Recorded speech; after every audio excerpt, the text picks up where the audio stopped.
Par méchanceté, cet homme a trahi son meilleur ami, celui-là même qu'il a fait lorsqu'il était dans les besoins. Je vous invite à regarder attentivement cette histoire, car c'est une véritable leçon de vie. Merci et bon visionnage. Shalom à vous. Shalom, monsieur. Vous allez bien, j'espère? Ah ouais, très bien. En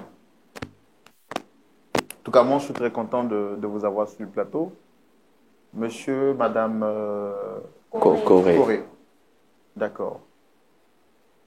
Je suis le frère Roland, présentateur de l'émission Point d'accord. Et juste en face, vous avez le pasteur Jean-Yves Tchoumou.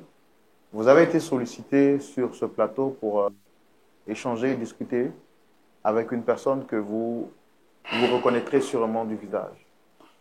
Il est juste en face de moi, monsieur Jean-Marc. Est-ce que vous le reconnaissez, le monsieur juste à côté? Ce mec-là, c'est l'incarnation du diable. Un criminel, ce mec. Bien sûr que je connais ce visage-là. Je le connais parfaitement. D'accord. Je vois vraiment que vous êtes sous le choc de l'émotion. Mais je voudrais quand même que vous parliez un peu plus fort pour qu'on puisse vous entendre. Alors, vous m'avez dit que vous reconnaissez ce monsieur. Pas ce monsieur, ce criminel. Oui. L'incarnation du diable, oui, je dirais. Mais pas ce monsieur. C'est moi qui l'ai fait. Je suis à la base de son bonheur aujourd'hui. C'est grâce à moi qu'il a eu ce travail qu'on a payé. C'est grâce à moi qu'il a eu ce travail-là. À l'époque, il m'a appelé, mon frère Sébastien, je souhaiterais te voir. Comme d'habitude, je suis au bureau, passe me voir. Je vais avoir du boulot, je vais être indépendant financièrement. Trouve-moi du boulot, s'il te plaît. Une semaine après, j'ai eu à contacter mon PDG pour lui dire, vraiment, j'ai mon frère qui veut du boulot, vraiment, il faut qu'on lui trouve du boulot. L'entreprise l'a fait appel en tant qu'un agent commercial, d'abord stagiaire. Par la suite, un agent commercial confirmé. Et des années après, il était directeur de marketing. Tout ça pour l'amour que j'avais pour lui et pour sa famille. 2 ans, comme on appelle, vu l'ampleur de l'entreprise, on voulait avoir le marché sur le continent africain. Donc pour ce fait, moi, je devais suivre une formation au Canada de 2 ans. Donc j'ai demandé au PDG vraiment une doléance d'aller au Canada pour les 2 ans. Mais vu que si je pars à mon poste, il n'y aura personne, c'est ce même monsieur que j'ai sollicité à ma place en tant que directeur. Vous l'avez recommandé alors? Oui, au PDG, ce qui a été validé. Donc pendant mes 2 ans au Canada, donc quand il y a la difficulté au boulot là-bas, il m'appelle. On travaille ensemble jour et nuit. Mais j'ai remarqué qu'à un moment donné, quand il a des promotions, il me faisait signe pour dire qu'il a des promotions. Moi, ça me ferait un plaisir d'entendre que mon frère ait des promotions au boulot. C'est une fierté pour moi. Parce que je me dis, si tu avances, que ton frère avance avec toi, c'est un bonheur. Et vu que je connais la famille, je dis le bonheur partagé. Les 2 années finies, j'appelle, comme on appelle mon frère, le soi-disant frère, pour dire que je reviens au pays, par rapport au poste qui m'attendait. Arrivé au pays, j'appelle mon frère Jean-Marc. Pendant ces temps que vous avez passé au Canada, ou est-ce que vous n'avez pas eu... Oui, j'ai eu des promotions, oui. En fait, j'ai eu des opportunités. Le salaire m'était triple. Mais par loyauté et par le respect, l'amour qu'il y avait entre moi et le PDG, pour la loyauté qu'il y avait entre lui et moi, j'ai décidé de revenir au pays. J'avais un challenge, un défi à relever sur le continent africain. Donc pour ce fait, je suis revenu au pays. Pour retour, j'appelle Jean-Marc. Je décide pour le rencontrer, pour qu'on puisse discuter, lui faire part de mon expérience au Canada, tout et tout. Tantôt, il décroche mes appels, tantôt, il ne décroche pas. Jusqu'au jour, il m'a donné un rendez-vous au restaurant, dans un restaurant. Arrivé au restaurant, je l'appelle. Il m'a dit que malheureusement, il ne sera pas là, mais qu'il y a des avocats avec qui je dois m'entretenir avant qu'on ne se voie. Je dis qu'il n'y a pas de souci. Pour moi, ça va. J'arrive, comme on appelle, en face des avocats, des documents posés devant les avocats et qui me disent, vous voyez ces documents-là? Je dis, oui, je vois ces documents. Ces documents, c'est un document de licenciement, de votre licenciement. J'étais choqué ce jour-là, licenciement. C'est de moi qu'il s'agit. Il dit, oui, oui. Il me dit, qui est à la base de mon licenciement? Ils m'ont dit, c'est M. Jean-Marc. Il dit, Jean-Marc. Il était tellement choqué, j'ai claqué la porte. Et à ma sortie, j'ai vu Jean-Marc, j'ai piqué une crise. Ce jour-là, j'ai interpellé Jean-Marc. Jean-Marc, crié Jean-Marc. Jean-Marc m'a vu, il ne m'a pas considéré. C'était comme si c'était un chien moi qui était en moi. N'eût été, comme on appelle, l'aide des passants, je ne serais pas sur ce plateau aujourd'hui. Et Dieu merci, comme on le dit, avoir une bonne femme à ses côtés, on aura tout gagné. J'ai fait 3 années à l'hôpital. Qui est à côté? C'est cette dame-là qui était à mes côtés, mon épouse, Madame Corée, qui m'a soutenu pendant tout ce temps. Et comme cela ne suffisait pas, monsieur s'est permis comme on appelle, d'être à la base aussi du licenciement de ma femme et de mon fils.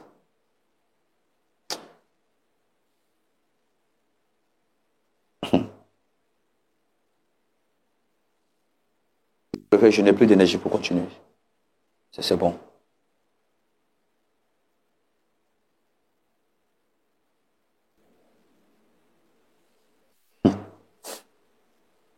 Sébastien, pardonne-moi. Madame, qu'est-ce qui s'est passé exactement pour que vous aussi vous puissiez perdre votre boulot?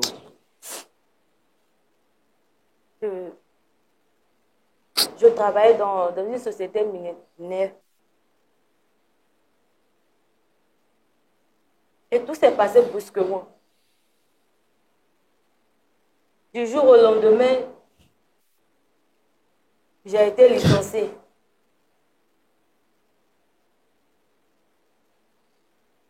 Et quelle était la raison qu'on vous a donnée pour votre licenciement?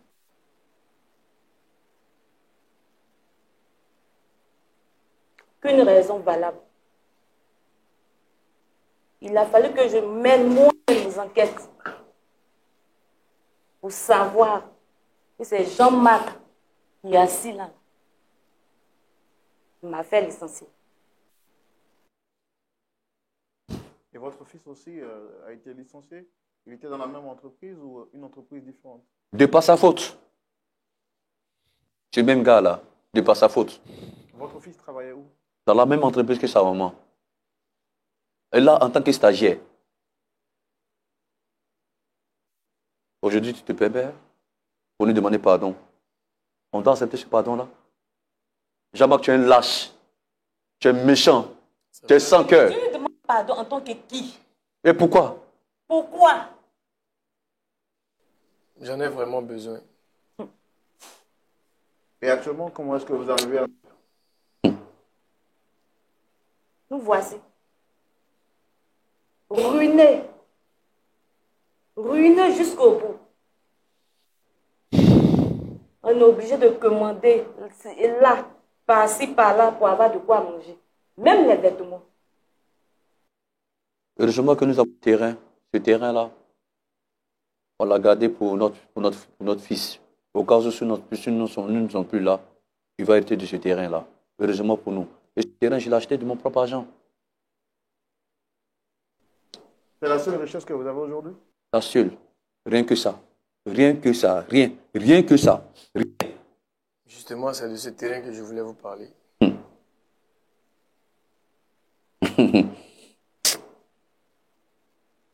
Tu oses parler de ce terrain? Tu veux me parler de quoi?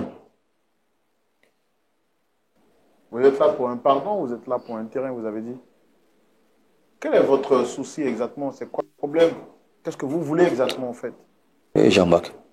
Je vais demander pardon, en même temps leur demander un service. Eh Jean-Marc. On ne veut pas de ton pardon, on s'en fout de ça, Jean-Marc. On s'en fout de ton pardon. Monsieur l'animateur. Et tu vas parler de famille? T'as tu connais le sens de la famille? Pardonnez. T'as tu connais le sens de la famille? Je ne veux pas aller en prison. Hein? Tu vas... Jean-Marc, on s'en fout de ton pardon. Garde ton pardon. La prison là, tu vas la faire. Tu vas faire Pensez à mes pire. enfants. Pensez à mes enfants. Donc tu as des enfants. Sébastien. Hein? Tu as pensé à mon fils. Tu as pensé à ma famille. En fait, je veux comprendre bien. Où est le rapport entre pardon, terrain, prison? Je ne comprends pas. Son pardon n'est pas sincère en fait. C'est ce que je comprends très bien. Son pardon n'est pas sincère. Si tu avais l'opportunité... Attendez-moi, je veux comprendre quelque chose s'il vous plaît, monsieur Corée. Vous dites que vous voulez demander pardon, ensuite vous nous parlez de terrain, vous nous parlez de prison. S'il ne vous accorde pas le pardon, c'est dit que vous allez en prison, c'est ça? Bien sûr. Le PDG dont on parle, par abus de confiance, Sébastien m'a tellement fait confiance qu'il m'a montré la seule parcelle qu'il a achetée pour son fils au cas où il irait à la retraite. Et j'ai demandé au PDG de racheter ce terrain pour construire la cité des travailleurs de cette société minière. Il m'a envoyé près de 100 millions. Et je n'ai pas acheté le terrain. J'ai pris cet argent pour faire d'autres choses. Et aujourd'hui, le PDG dit qu'il vient bientôt. Et s'il vient que ce terrain n'est pas à son nom, je risque de perdre mon boulot et j'irai en prison. C'est la raison pour laquelle j'ai décidé de leur demander pardon et de leur demander de me vendre ce terrain, quel que soit le prix, pour éviter que je perde mon boulot et d'aller en prison. Jean-Marc, une fois de plus, tu montres que tu es un démon. Tu montres que tu es vraiment un démon. Et ton pardon n'est pas sincère. Si ce n'était pas Ton pardon est conditionné. Si ce n'était pas le terrain là, tu n'allais jamais nous demander pardon. C'est parce que tu es coincé que tu es venu nous demander pardon. Jamais. Pardonnez-moi. Je dis jamais. Je ne veux pas aller en prison. Tu nous as tués. Je ne veux pas aller en prison. Jean-Marc, s'il te plaît. Jean-Marc, ne me touche pas. Laisse-moi, Jean-Marc. Jean-Marc, laisse-moi. Oh, laisse-moi. Laisse-moi. Il est hypocrite. Non. Tu ne me touches pas. Non, s'il vous plaît, on va essayer. Tu me touches pas. Dégage. Pardonnez-moi, s'il vous plaît. Dégage. Tu me touches pas. Tu me touches pas. Tu me touches pas. Essayez de vous calmer. Essayez de vous calmer. Même si on te pardonne, on ne va jamais te vendre ce terrain-là. Tu es un lâche. Rasseyez-vous, s'il vous plaît. Tu mérites la prison, toi. Sans cœur, criminel. Tu mérites de faire la prison. Pardon.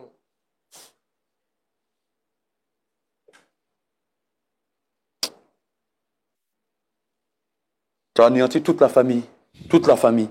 Toute la famille. Je pouvais accepter, oui, moi. Mais ma femme, mon enfant, et tu oses parler de famille. Si tu peux restituer toutes ces années de galère, toutes ces années de souffrance, si tu peux nous les restituer, on va donner ton pardon. Dans le cas contraire là, jamais Jean-Marc, jamais tu n'obtiendras un pardon de nous. Jamais. Monsieur l'animateur, j'ai souffert. Mon mari, mon enfant sur mes épaules. Nous n'avons pas mangé. Nous n'avons rien. On est obligé de quémander. Si je savais que c'était Jean-Marc qui était ici, là, monsieur l'animateur, je n'allais pas mettre mes pieds ici. Je n'allais pas me rendre ici. Parce que jamais je ne vais pardonner à Jean-Marc. Jamais. Sébastien, pardonne-moi. Avec tout ça là, est-ce que j'aurai le courage d'aider une autre personne? Je ne pense pas. Pardonnez-moi, s'il vous plaît. Je ne pense pas. Merci à mes enfants. T'as pensé à... Je ne veux pas aller en prison, s'il vous plaît. Sébastien, s'il te plaît. La prison ne te ressemble même pas. Ne rendez pas le mal par le mal, s'il vous plaît. S'il vous plaît. C'est ta mauvaise foi qui te conduit en prison, Jean-Marc. Rien d'autre. Ta mauvaise foi.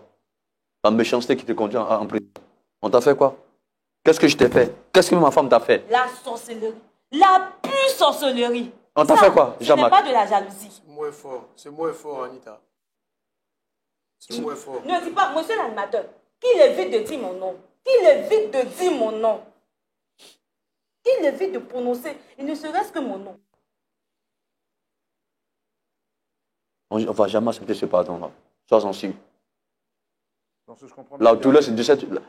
Tu connaîtras la douleur. Cette démarche de pardon, en fait, pour vous, c'est l'objectif de racheter le terrain parce que vous craignez pour votre vie et pour vos enfants. Rien que ça, pour son intérêt. C'est le seul moyen pour moi de ne pas aller en prison. Pour son intérêt. Rien que pour son intérêt. C'est le seul qui peut m'aider. Tu iras en prison. Moi, je ne suis plus ton frère. Je ne suis plus ton ami. Il y a longtemps, ça. Ça, c'est fini. Je ne vais pas commettre la même erreur 2 fois. Ça, c'est fini, Jean-Marc. C'est fini, Jean-Marc. Le pardon peut te la céder, mais le terrain, on ne va jamais te vendre ce terrain-là. Jamais de la vie. Tu mérites la prison. C'est pas ta méchanceté, ta mauvaise foi. Et avec cet argent que vous avez pris à votre directeur ou à votre boss, comme vous le dites, est-ce que vous n'avez pas quand même une présence d'esprit pour acheter un autre terrain? Qu'est-ce que vous avez fait exactement de l'argent? Bien sûr, j'ai voulu acheter un autre terrain, mais c'est ce terrain qu'il voulait forcément parce que ce terrain se trouvait en bordure de mer. Et donc, il voulait construire une cité là-bas. Sinon que je lui ai proposé d'autres terrains, mais il n'a pas voulu. Il n'a pas voulu entendre raison. Mais pourquoi proposer à votre patron un terrain qui ne vous appartient pas, grave, qui appartient à votre ami, que vous savez qu'il avait déjà acheté? Quelles étaient vos intentions en fait? Est-ce qu'il a mal fait de vous aider? Est-ce qu'il a mal fait d'être gentil envers vous? Non, pas du tout. Si tu avais vraiment la crainte de Dieu, tu n'aurais pas fait ça, Jean-Marc. Je le regrette. Si tu avais vraiment la crainte de Dieu, tu n'aurais pas fait cette chose-là. Jamais de la vie. Jamais. Est-ce que vous avez conscience de l'ampleur des dégâts que vous avez causés dans la vie de ce couple? Bien sûr. Est-ce que vous lui avez rendu visite au moins une fois quand il était malade à l'hôpital? Non, ils m'ont même appelé. Je ne suis pas parti. Avec ça, Je ne sais pas. Il ne m'a rien fait. Il ne m'a rien fait de mal. C'est seulement ma méchanceté qui m'a conduit à faire ça. et tu l'es toujours, hein. Tu es toujours méchant, Jean-Marc. Tu es toujours méchant. Pas qu'il y ait un changement. Pas qu'il y ait un changement. Tu l'es toujours, Jean-Marc. Pardonnez-moi. Et tu ne pourras jamais changer. On souffre, monsieur l'animateur. On a souffert jusqu'à présent. Nous souffrons. Comment est-ce que vous vivez actuellement? On ne vit plus, on survit. On survit, monsieur l'animateur. On est obligé de commander les humiliations de gauche à droite.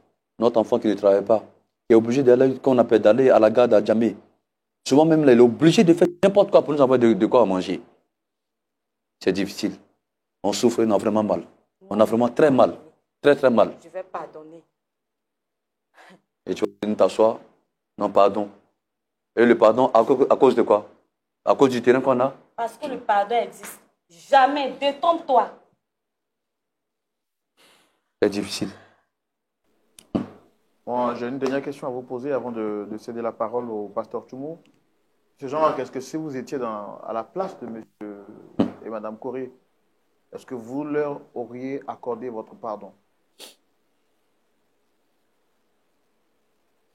Pour être franc, ça allait être difficile pour moi de pardonner. Alors pourquoi vous souhaitez qu'ils fassent pour vous ce que vous n'auriez pas fait pour eux?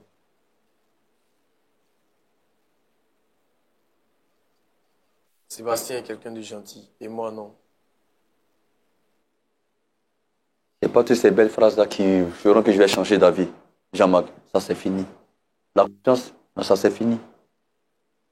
Plus jamais, plus jamais, plus jamais. Au grand jamais. Gentil ou pas, ça c'est fini. Monsieur l'animateur, je vais sortir. D'accord. Vraiment, on va laisser la parole au pasteur.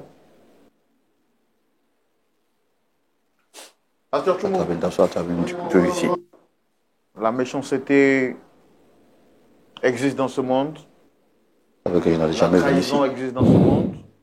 On peut le voir souvent dans nos films, dans des histoires, mais aujourd'hui, sur ce plateau, j'ai plus de mots pour poser des questions parce que cette situation est difficile.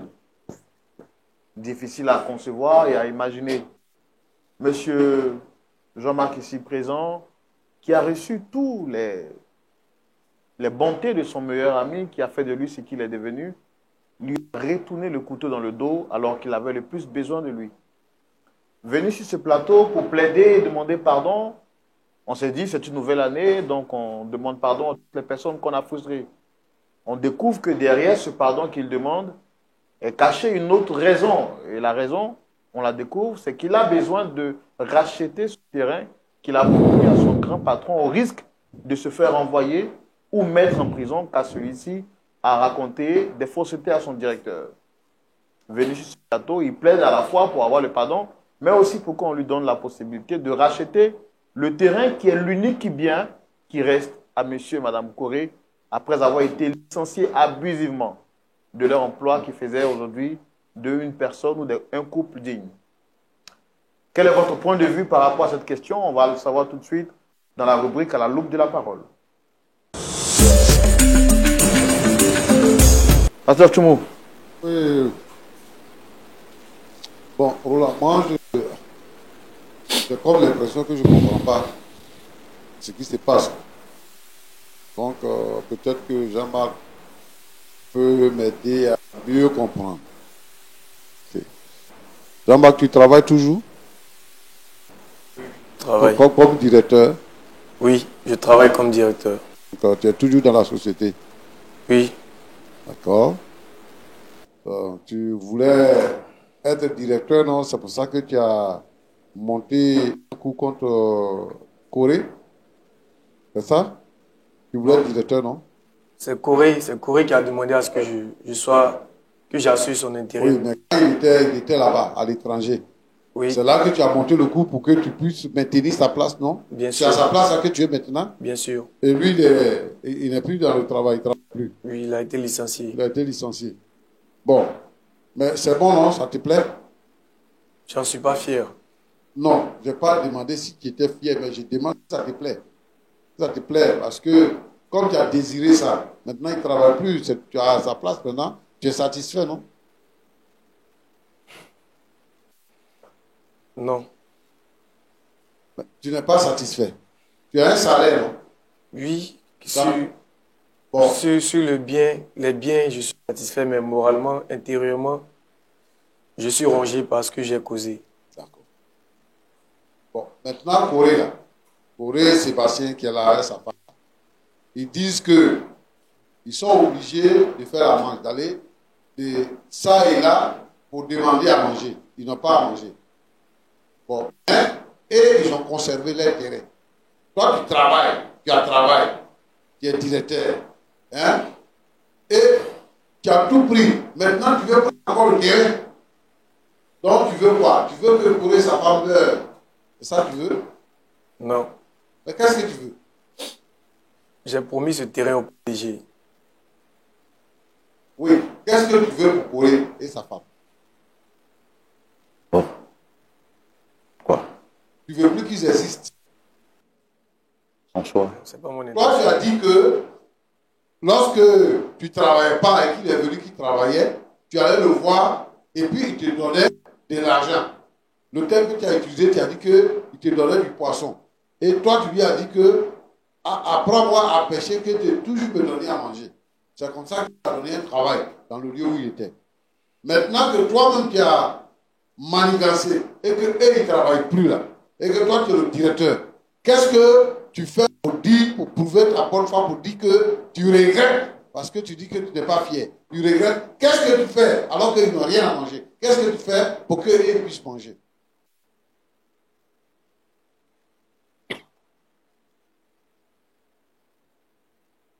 Tu n'es pas fier, mais tu n'es pas prêt aussi pour qu'eux ils mangent. Tu veux les rendre misérables, c'est ça?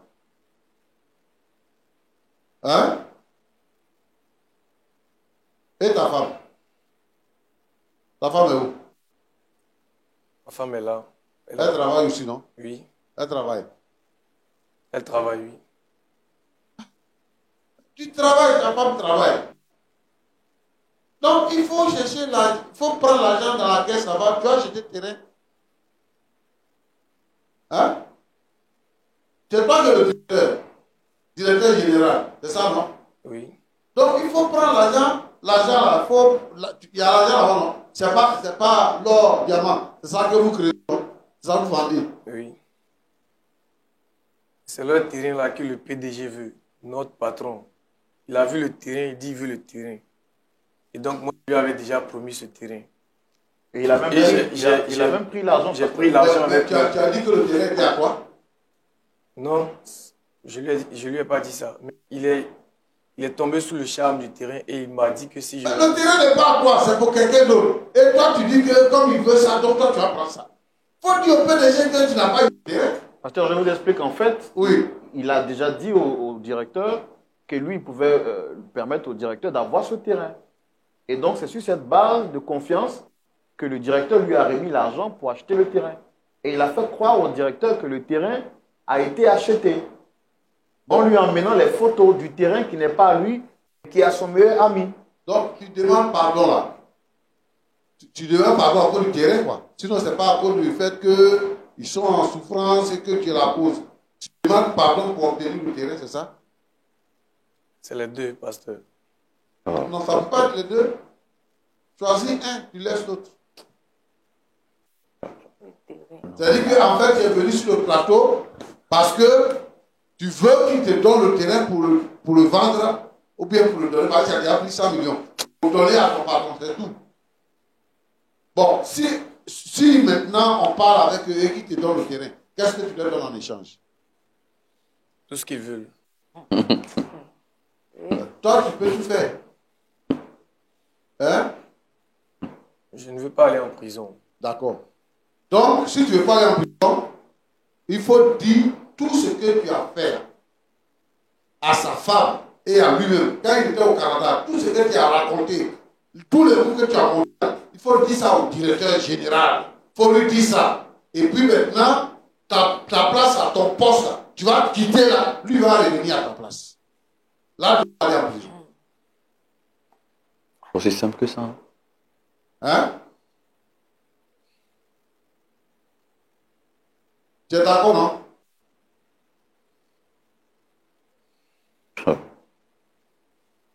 Tu es d'accord? Jean-Marc? Oui, papa. C'est-à-dire que tu quittes ta place, ton poste là, tu quittes. Et puis lui va remonter là où il est. C'est pour ne pas faire cela que je l'ai torpillé. D'accord. Tu sais, moi, ce genre d'affaires comme ça, moi, je ne règle pas ça. Moi, je ne règle pas comme ça. Un homme comme ça, là, qui lui a permis de venir sur ce plateau-là? Vraiment, franchement. Parce que moi, je ne comprends même pas. C'est une affaire qui n'a pas de tête, qui n'a pas de queue. Tu as fait renvoyer le monsieur, tu as fait renvoyer sa femme, tu as fait renvoyer son enfant. Ils n'ont plus de situation. Le seul bien qu'ils ont dans la vie, c'est le terrain. Terrain encore, c'est ça qu'il veut. Oui. Et tu veux te servir de nous pour prendre son terrain. Et puis lui, il va devenir quoi? Et toi, tu es directeur, tu es dans ton coin, ta femme travaille, vous avez l'argent, vous avez tout ce qu'il faut pour vivre bien. Tu n'es même pas capable de voiler un peu ce que tu fais. Pour de temps en temps lui donner 100 000, 500 000, pour lui donner ça de temps en temps. Tu ne fais pas ça, hein? Comme lui faisait pour toi, là. Au moment où toi, tu ne faisais rien, là. Et puis tu te donnais, là. Sébastien, oui. Lui, là, c'est pas un ami. Non, c'est pas un ami, papa. C'est un sorcier. Et ne donnez pas votre terrain, là. Ne donnez pas. Même si vous devez vendre le terrain, là, vous vendez à quelqu'un d'autre. D'accord, pasteur. Ce qu'on va faire, mon cher Roland, Pasteur. c'est que on va laisser Jean-Marc avec ses problèmes. Mais ici, je veux interpeller les frères et les sœurs en Christ d'avoir le discernement, de regarder avant de poser les actes. Parce que souvent, quand les gens ils regardent les chrétiens, à cause de l'amour de Christ, ils les regardent comme des gens qui sont naïfs, qui sont bêtes. Donc, ils font des choses parce qu'il est chrétien. Moi, je veux vraiment que on ne mêle pas nos parents, nos amis, à ce que nous sommes, à ce que nous faisons. Il pouvait lui chercher un travail dans un autre endroit. Il avait des relations. Lui trouver un autre travail dans un autre endroit. Lui, il le connaît. Donc, il est venu dans son travail. Il sait comment il va faire pour l'avoir.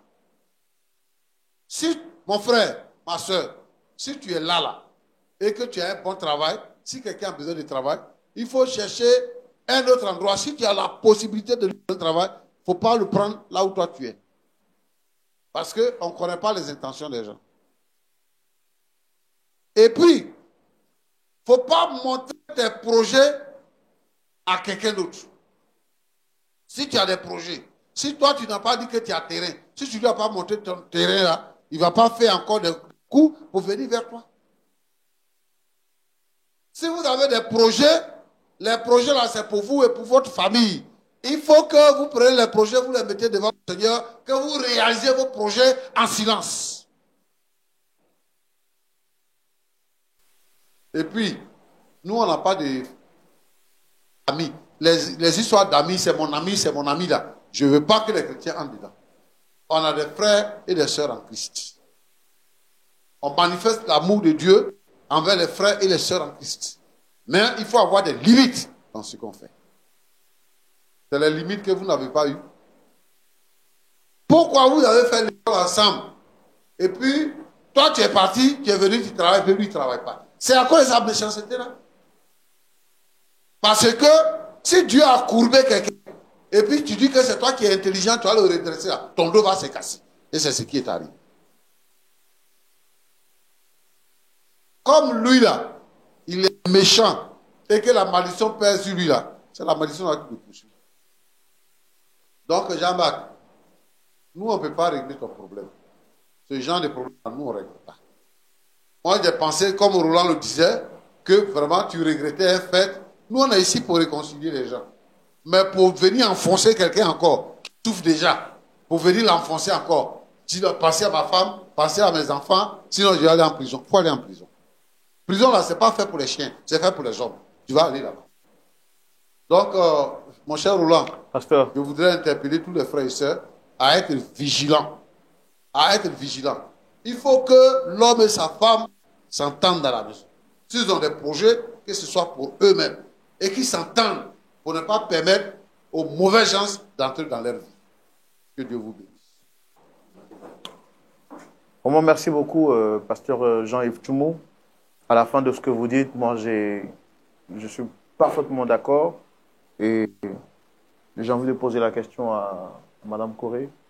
Comment vous vous sentez après les paroles du pasteur?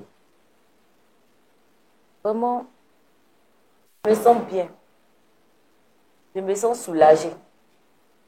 N'eût été l'intervention du pasteur, j'étais prête même à commettre même le pire à ce monsieur-là.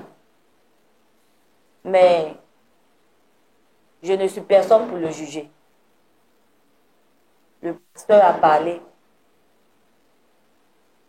Je vais accepter son pardon. Grâce à Dieu, c'est vrai, nous sommes ruinés, mais nous sommes toujours en vie. Il y a la santé.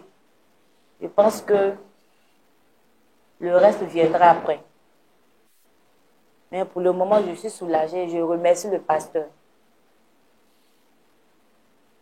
Monsieur Corée, un mot? Ouais, comme l'a dit madame, après les dits du pasteur, on a le cœur apaisé, on a l'esprit tranquille. Et nous avons foi en Dieu, on sait que notre situation va s'améliorer. Le pardon, on dit que le pardon, il est divin. On accepte le pardon. Mais concernant la vente du terrain, comme le pasteur l'a dit, on ne va pas vendre le terrain. Et je remercie beaucoup le pasteur pour ses mots. Ils nous ont beaucoup réconfortés. Que Dieu nous garde tous et qu'il nous protège du mal.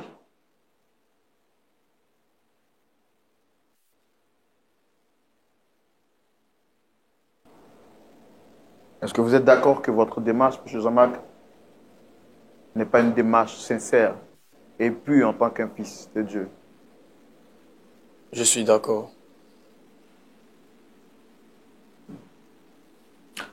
C'est sur ces mots, chers téléspectateurs, que nous allons vous dire au revoir. Merci d'avoir accepté de regarder ce numéro spécial de Point d'accord. Nous espérons que vous avez tiré des leçons et que vous avez surtout compris que il est bon d'être bon, mais il n'est pas bon de croire que tout le monde est bon. On se retrouvera la semaine prochaine. D'ici là, que le Seigneur vous garde. Shalom. Comme moralité, nous devons faire très attention à ceux que nous appelons communément amis. Car beaucoup sont là pour nous détruire. Beaucoup sont là pour nous tirer vers le bas. Lorsque nous faisons confiance à quelqu'un, nous devons savoir que nous sommes vulnérables. Nous sommes très très vulnérables. En ce moment, que Dieu veille sur nous. Si vous avez aimé, n'oubliez pas de partager, de liker, d'activer la cloche de notification afin de ne rien manquer de nos prochaines vidéos. Merci.